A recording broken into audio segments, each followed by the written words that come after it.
திமுக இந்த திருவரும் தொகுதியில் தோற்றுவிட்டது என்கிற செய்தியை வரலாறை பதிவு செய்யும். தொடர்ச்சியாக 9 முறை வென்ற திமுக இந்த திருப்பெரும்புதூர் நாடாளுமன்ற தொகுதியை 10வது முறை கைப்பற்ற துடிக்கிறது. ஏற்கனவே மரியாதைக்குரிய ஐயா டி.ஆர். பாலு அவர்களுக்கு வாக்கு செலுத்தி வெல்ல வைத்தோம். தொடர்ச்சியாக திருப்பெரும்புதூர் தொகுதியில ஐயா வாக்கு கேட்கிறாங்க. என்ன சொல்லி ஓட்டு கேட்கிறாங்கன்னா, திருப்பெரும்புதூர் தொகுதியில அதிகமான தொழிற்சாலைகளை கொண்டு வந்திருக்கிறோம், அதன் மூலமாக ஆயிரக்கணக்கான மக்களுக்கு வேலை வாய்ப்பு கிடைத்திருக்கிறது, அதனால எங்களுக்கு ஓட்டு போடுகின்றாரு. தொழிற்சாலைகள் வந்தது உண்மைதான், வேலை வாய்ப்பு வந்தது உண்மைதான்.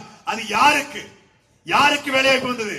முழுக்க முழுக்க அமாப்கே ரெயின்கோட் ஃபேமிலி இந்திக்காரனுக்கு தான் முழுக்க முழுக்க இந்த திருப்பெரும்புதூர் தொகுதியிலே வேலை வாய்ப்பு வந்திருக்கிறது.